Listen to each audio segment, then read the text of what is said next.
Both players struggling. Service over. Find the back line. Both players making errors, hitting long. Just long.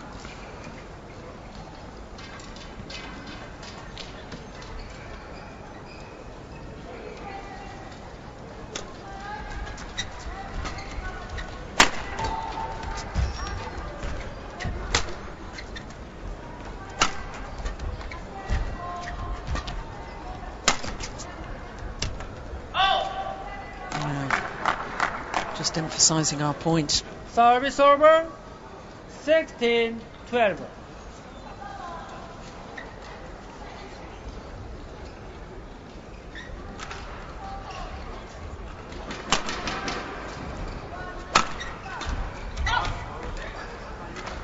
Service over. 13-16. Bronze medalist Wang Shixian at the 2008 World Junior Championships, year that Nawal won the gold medal, and Sato, who we watched playing against Saina Nawal yesterday, won the silver. It's interesting to me the way that the Chinese player has really developed and won so many competitions now in world terms, whereas the other two medalists from those World Junior Championships are not enjoying as much success so quickly. Well, I have to say that's a reflection of the badminton cultures in their own countries. Shixian, when she won that bronze medal in the Junior World Championships, was probably not in the top 10 players in China. So she had a lot of players to pull on and a lot of quality players to train with.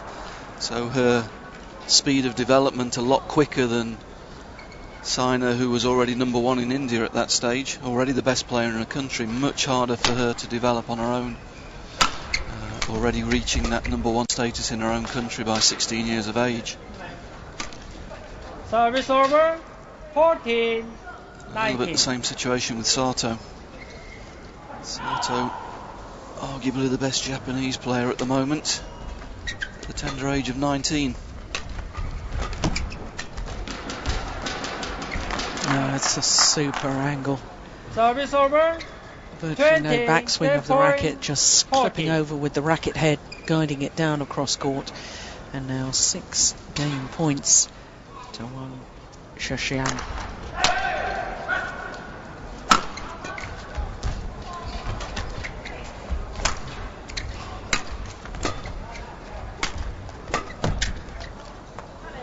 Oh, that's lovely. What a good shot. Good control. She was well off balance in that deep lunge position. Good control, but those short, sharp angles from Wang really causing Tina some problems in this first set.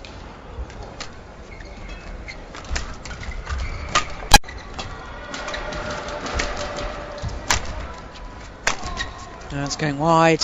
Game.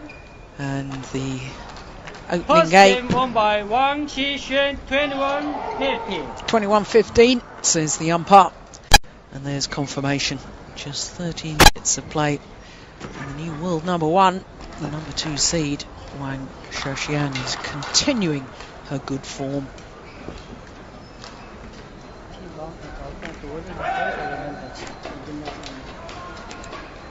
Well, it was interesting, Ian, right at the end of that opening game, as Tine Baun walked off court, just swiped her racket through the air. Real sign of frustration. I don't think either players have really got into a rhythm yet. No, Tina looked very frustrated. She's hit a number of shuttles out of the rear court, trying to play quickly and reduce her opponent's time in the rear court, but much more difficult for her to do from that end. The second end, I think Lars will be saying to her, relax a little bit, tactics are okay, you've got the good end now, you'll be able to play quicker into the rear court and try and dictate the rallies a little more.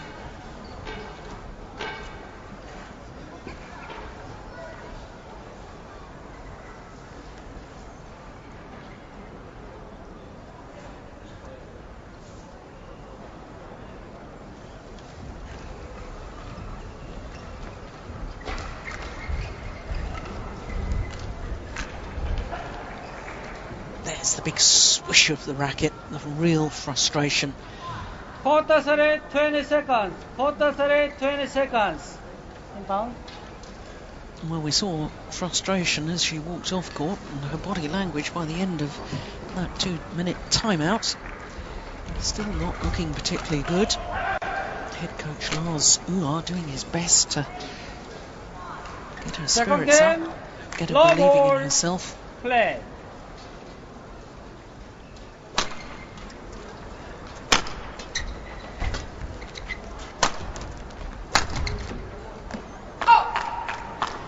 And for her own state of mind, I think it's absolutely essential that Tine Baun gets a good start to this second game.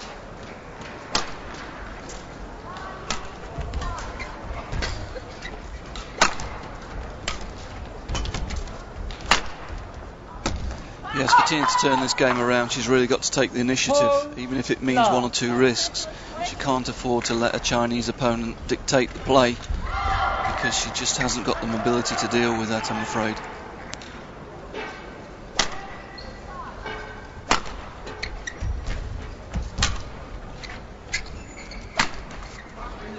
Good. Yes, the tight spinning neck shot doing the damage, forcing the short lift. Yeah, creating time for herself, and that's what she needs. She's got the big shots, she's got the armoury to hurt this girl, but she needs time on the shuttle. And if she can get in on the net, that's where she'll be able to create that time. See another example, much more difficult to control the length from this end. Tina should be taking heart from that.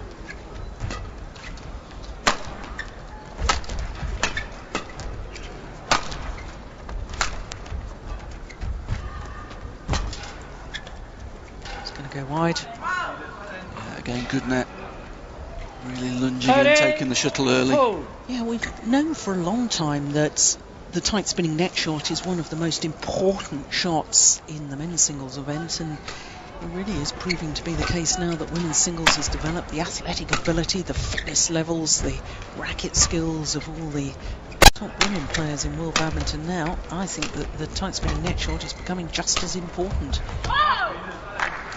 Yes, I mean the level of physicality in the ladies' game has gone up so much over the last few years, and the increased athletic ability means that the girls can get to the net much earlier, and it gives them much more chance to use those more aggressive net shots.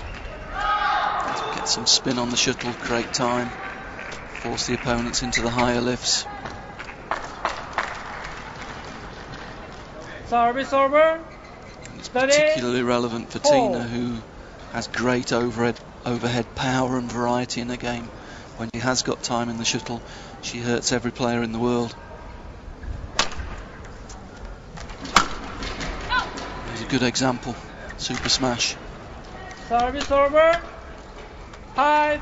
It does have an amazing story, really, because in all honesty, when the former world champion from Denmark, Camilla Martin, was still playing, Tine Baun was in her early 20s and didn't really, with all due respect, really make her mark in world badminton. And then very sadly, Tine Baun at the Sudirman Cup finals in Beijing in 2005 ruptured an Achilles tendon, and not only did her future husband help her recover physically with the physio sessions and the rehab treatment and so on, Tine Baun has actually come back after that injury a much better player.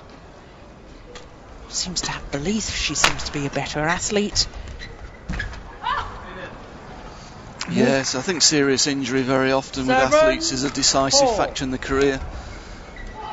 Some players struggle to come back from them, and others, while they're off, it actually focuses on them on what they want to achieve, and it makes them realise they've only got a short time period, a window of opportunity to actually achieve the things they want to achieve, and it really focuses them, and they become very blinkered in their approach, train more seriously, and use all the time available that they have.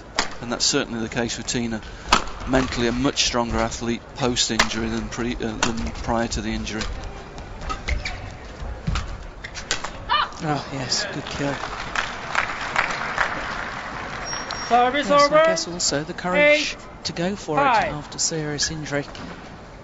Yeah, I think players coming back from injury, they understand that they've got a limited time available, and they're in a good position to commit 100% to the project.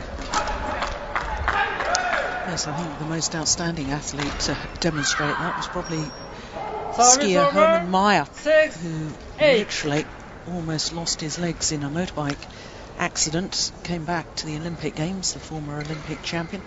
Can't remember if it was the Super G or the downhill where he fell, and then in the next discipline didn't hold back at all, absolutely went for it and won another gold medal. Absolutely astonishing. 9-6. Yes, world-class sports littered with good examples of where athletes have come back from top injuries and actually become more focused on their careers.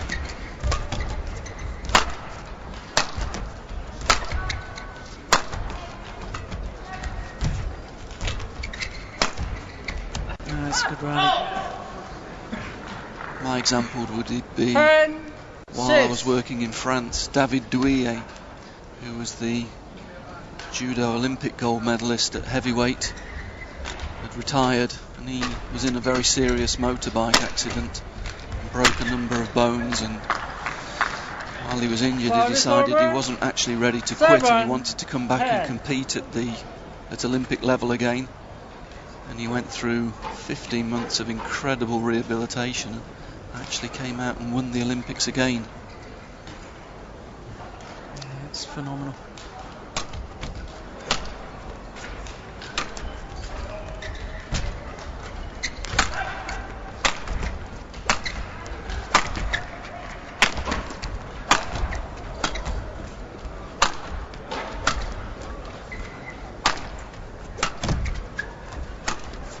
Now, how many clears was that? 5 or 6 from Wang Shixian, keeping the Dane at the back of the court. Yes, and I feel Tina just a little passive. Once Wang Shixian's got time on the shuttle in the rear court, we see there at the end of the rally, that's a very steep cross-court angle which Tina's got real problems with. Tina can't afford to give her that amount of time.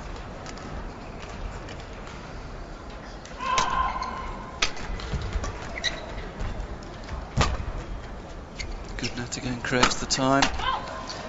And the opportunity to play the winner. 11-8.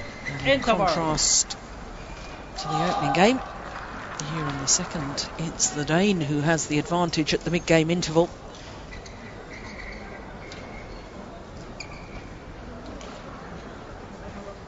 3-point advantage to be precise.